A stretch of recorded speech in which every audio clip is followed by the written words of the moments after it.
నీకు 15,000 నీకు 15,000 నీకు 15,000 అని చెప్పి ఊరూరా తిరిగి ఈరోజు మోసం చేయడం జరిగింది. ఇప్పుడు మీ పార్టీ ఎమ్మెల్యేలందరికీ ఏమనాలి? వాళ్ళ నాలుకలు ఏమనాలి? మందమనాలా, ఇంకేమైనా పదం ఉపయోగించాలో చంద్రబాబు నాయుడు గారే చెప్పాలి. ఈరోజు ఎంత దారుణం అంటే ఊరూరా తిరిగి ఎంత దారుణంగా 15,000 అని చెప్పి ఈరోజు తీసుకుంటే 13,000 వాళ్ళ అకౌంట్లో వేస్తున్నారు. తల్లికి వందనం కింద వేయడానికి వీళ్ళు డిసైడ్ అయ్యారు. ఇది కూడా ఎందుకంటే మొన్న చూసాం పొదిలిలో మన జగన్మోహన్ రెడ్డి గారు పొగాకు రైతుల పరామర్శ కోసం వెళ్ళడం జరిగింది. వెళ్ళినప్పుడు వేలాది మంది జనాలు స్వచ్ఛందంగా తరలి వచ్చి జగనన్నని చూద్దాం, జగనన్న లేకపోవడం వలన రాష్ట్రం ఈ దుస్థితిలో ఉంది ఈ సంవత్సర కాలంగా, కాబట్టి అతను కలిసి మా సంఘీభావం తెలియజేద్దాము అని చెప్పి కేవలం సంవత్సరంలోనే ప్రజల్లో ఎంత తిరుగుబాటు వచ్చి వేలాది మంది జనాలు వచ్చి జగనన్నని కలవడంతో వాళ్ళకి భయం పుట్టి తల్లికి వందనం సడన్గా అనౌన్స్ చేయడం జరిగింది. మరి ఇప్పుడు గతంలో వీళ్ళు ఏం చెప్పారు? నీకు 15,000 నీకు 15,000 నీకు 15,000 అన్నారు. ఇప్పుడు నీకు 2,000 కట్ నీకు 2,000 కట్ నీకు 2,000 కట్ అనాలేమో మరి వీళ్ళు చేస్తున్న దాని ప్రకారం. అప్పుడు గతంలో వీళ్ళే విమర్శలు చేశారు. ఇప్పుడు ఆ 2,000 కట్ చేసినందుకు ఇప్పుడు మరి అదే రీజన్ చెప్పి వీళ్ళు అదే కట్ చేస్తూ ఉన్నారు. మనం అన్ని వీడియోస్ అప్పుడు లోకేష్ గారు ఈ పెద్దలు ప్రభుత్వ పెద్దలు గతంలో మాట్లాడిన మాటలు ఇప్పుడు మాట్లాడిన మాటలు మనందరము చూసాం. అంటే ఎంత దారుణంగా పిల్లల్ని పసిపిల్లల్ని స్కూల్కి వెళ్ళే పిల్లల్ని వీళ్ళు మోసం చేస్తున్నారు అర్థం చేసుకోవచ్చు. యాక్చువల్గా ఈ తల్లికి వందనం లబ్ధిదారులు 87 లక్షల మంది ఉంటే వీళ్ళు ఇచ్చింది కేవలం 54 లక్షల మందికి, అంటే కోతలు విధించి. ఆ విధంగా తీసుకుంటే జగనన్న ఇచ్చినంతకే వీళ్ళు ఇచ్చింది వస్తూ ఉందన్నమాట.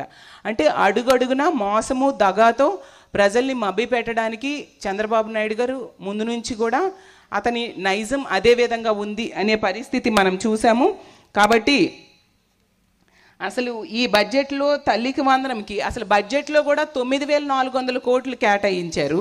ఇప్పుడు మాత్రం 7,150 కోట్లని ఇవ్వడం జరిగింది. అంటే ఎంత దారుణంగా పేద పిల్లల్ని మహిళల్ని మోసం చేశారు, మోసం చేసి ఓట్లు వేయించుకున్నారు అనేది మనం అర్థం చేసుకోవచ్చు. అందుకే ఏంటంటే అసలు ఈ తల్లికి వందనం అనేది గతంలో జగన్మోహన్ రెడ్డి గారు మనందరికీ తెలుసు అమ్మఒడి అనే పథకాన్ని ప్రవేశపెట్టారు. దేశ చరిత్రలోనే ఏ ముఖ్యమంత్రి కూడా ప్రవేశపెట్టినట్టుగా బడికి వెళ్ళే పిల్లల్లో డ్రాప్అవుట్స్ని తగ్గించడం కోసం తల్లికి సహాయంగా ఉంటుందని ఆ రోజు అమ్మఒడి పథకాన్ని ప్రవేశపెడితే ఆ రోజు అమ్మఒడి పథకాన్ని ఈరోజు ఎన్నికల టైంలో కాపీ కొట్టి వీళ్ళు ఈరోజు జగనన్నకు వస్తున్న ఆదరణని చూసి భయపడి అమలు చేయడానికి పూనుకొని అందులో ఇన్ని కోతలు విధించిన పరిస్థితి మనం చూసాం. జగనన్న పథకాన్ని అయితే కాపీ కొట్టగలరు కానీ జగనన్న తాలూకా చిత్తశుద్ధిని అయితే వీళ్ళు కాపీ కొట్టలేరు అని తెలియజేస్తూ ఉన్నాను. కాబట్టి ఇలా ఎన్నో విషయాలు మహిళల రక్షణ విషయంలో మనం చూసాం. అడుగడుగున మహిళలు ఈరోజు ఈ కూటమి ప్రభుత్వం అధికారంలోకి వచ్చాక నిజంగా చాలా దారుణాలు జరుగుతున్నాయి, అఘాయిత్యాలు జరుగుతున్నాయి, అత్యాచారాలు జరుగుతున్నాయి, హత్యలు జరుగుతున్నాయి. అందులో ఎక్కువగా తెలుగుదేశం పార్టీ వాళ్ళే ఉండే పరిస్థితి మనం చూస్తూ ఉన్నాం. తెలుగుదేశం పార్టీ కార్యకర్తలు అవ్వచ్చు, నాయకులు అవ్వచ్చు, మహిళల్ని ఏ విధంగా దారుణంగా అత్యాచారాలు చేస్తున్నారు, హత్యలు చేస్తున్నారు. అలాగే ఈ ఏడాది పాలనలో తీసుకుంటే మద్యము, గంజాయి, డ్రగ్స్ విచ్చలవిడిగా ఈ రాష్ట్రంలో పెరిగిపోయింది. అవే ఈ అఘాయిత్యాలకి ముఖ్యమైన కారణం. వీటిని అరికట్టడంలో పూర్తిగా విఫలమైంది. గతంలో మనందరికీ తెలుసు జగనన్న దిశ వ్యవస్థను తీసుకొచ్చారు. దిశ పోలీస్ స్టేషన్స్ అవ్వచ్చు, దిశ యాప్. ఈ రాష్ట్రంలో జగన్మోహన్ రెడ్డి గారు ముఖ్యమంత్రిగా ఉండేప్పుడు 1,30,00,000 మంది దిశ యాప్ని డౌన్లోడ్ చేసుకున్నారు. మనందరం కూడా డౌన్లోడ్ చేసుకున్నాం. ఆ దిశ యాప్ కనుక మన ఫోన్లో ఉంటే ఆ SOS బటన్ నొక్కిన 10 నిమిషాల్లో పోలీసులు వచ్చి రక్షణ కల్పించేవారు. అలాగే దిశ చట్టం ఇక్కడ అసెంబ్లీలో ఆమోదం తెలియజేసి కేంద్రం దగ్గరికి పంపిస్తే అది కేంద్రం దగ్గర పెండింగ్లో ఉన్నా కూడా అందులో ఉన్న అంశాలన్నీ కూడా అమలు చేసిన పరిస్థితి మనం చూసాం. అంత చక్కగా దేశ వ్యవస్థని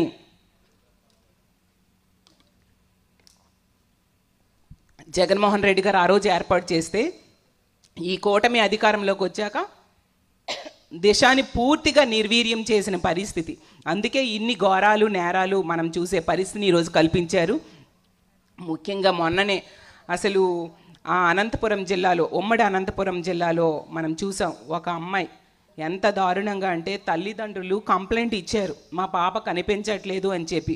6 రోజులైనా కూడా వీళ్ళు పట్టించుకోకపోవడం వలన, పోలీసుల నిర్లక్ష్యం వలన ఆ పాప శవమై దొరికిన పరిస్థితి మనం చూసాం. అదే అనంతపురం జిల్లాలో శ్రీ సత్యసాయి జిల్లా ఇప్పుడు కొత్తగా ఏర్పడింది. అందులో ఛార్జీలు భారం వేయడం జరిగింది.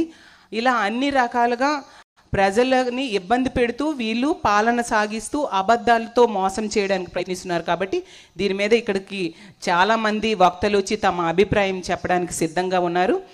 అందరూ కూడా 1 by 1 ఇప్పుడు ఒక్కొక్క సబ్జెక్ట్ వైజ్ మాట్లాడతారు. ముందుగా మన రాష్ట్రంలో మన అందరం మహిళలం. ఈరోజు ఈ రాష్ట్రంలో మహిళలకి రక్షణ లేని పరిస్థితి. మహిళలు, బాలికలు, చిన్నారులు చాలా దారుణమైన పరిస్థితిలో ఈ రాష్ట్రంలో రక్షణ లేని పరిస్థితిలో ఉన్నారు. కాబట్టి దీని మీద చర్చించుకుందాం. ఈ ఇష్యూ మీద మాజీ హోంమంత్రి గారైన తానేటి వనిత గారు తమ అభిప్రాయాన్ని చెప్పాల్సిందిగా కోరుతున్నాను. కూటమి ప్రభుత్వం అధికారంలోకి వచ్చి సంవత్సర కాలం పూర్తయింది. ఈ సంవత్సర కాలంలో కూడా మరి మన మహిళలకి, యువతులకి, చిన్నారులకి ఎలాంటి ఇబ్బందికరమైన సంఘటనలు రాష్ట్రంలో రోజు రోజు ఎక్కడెక్కడ జరుగుతున్నాయో మనం మీడియా ద్వారా వింటున్నాము, చూస్తున్నాము. నిజంగా ఇలాంటి పరిస్థితులు రాష్ట్రంలో చూడడం, వినడం చాలా బాధ కలిగిస్తుంది, చాలా వేదన కలిగిస్తుంది. ఎందుకంటే ఈ రోజున రాష్ట్రంలో కూటమి ప్రభుత్వం అధికారంలోకి వచ్చే ముందు వాళ్ళు మాట్లాడిన మాటలు, వాళ్ళు చేసిన శపథాలు, వాళ్ళు ప్రజలకు ఇచ్చిన హామీలు ఈ రోజున ఏవి కూడా ఈ రాష్ట్రంలో జరగట్లేదు. ఎందుకంటే వాళ్ళంతా కూడా ఎంతసేపు కూడా రాష్ట్రంలో ఎక్కడెక్కడ దోచుకుందాం, దాచుకుందాం, ఈ అవినీతిని వాళ్ళు పెంచి పోషించుకోవడం తప్ప, అంటే వాళ్ళ బ్యాంక్ బ్యాలెన్స్లు పెంచుకోవడం, వాటి మీద దృష్టి పెట్టారే తప్ప ఎక్కడా కూడా ఈ రోజున మన ఆంధ్ర రాష్ట్రంలో పరిపాలనలో అభివృద్ధి అనేది కానీ, సంక్షేమం అనేది కానీ, మన మహిళలకి రక్షణ అనేది కానీ, భద్రత అనేది కానీ లేకుండా చేశారు. నిజంగా మన జగనన్న మొదటిసారిగా ముఖ్యమంత్రిగా బాధ్యతలు స్వీకరించిన తరువాత మహిళలకి ఎంత పెద్ద పీట వేశారు, మహిళలందరూ కూడా మహిళా సాధికారత సాధించాలని చెప్పి వారికి ఏ విధంగా ప్రోత్సాహాన్ని ఇచ్చారన్నది మన ప్రభుత్వంలో మన జగనన్న చేసింది మనం చూసాం. ఈ రోజున మరి మహిళల భద్రత కోసం వీరు ఎటువంటి చర్యలు చేపట్టడం లేదు సరికదా. మన ప్రభుత్వం అధికారంలో ఉన్నప్పుడు జగనన్న పరిపాలనలో జగనన్న తీసుకున్న నిర్ణయాలకి ప్రతి ఒక్కదానికి కూడా మరి మహిళలని కూడా లేకుండా మాజీ సభ్యురాలుగా ఉన్న వాళ్ళు కూడా ఆ రోజున చాలా దారుణంగా మాట్లాడడం జరిగింది.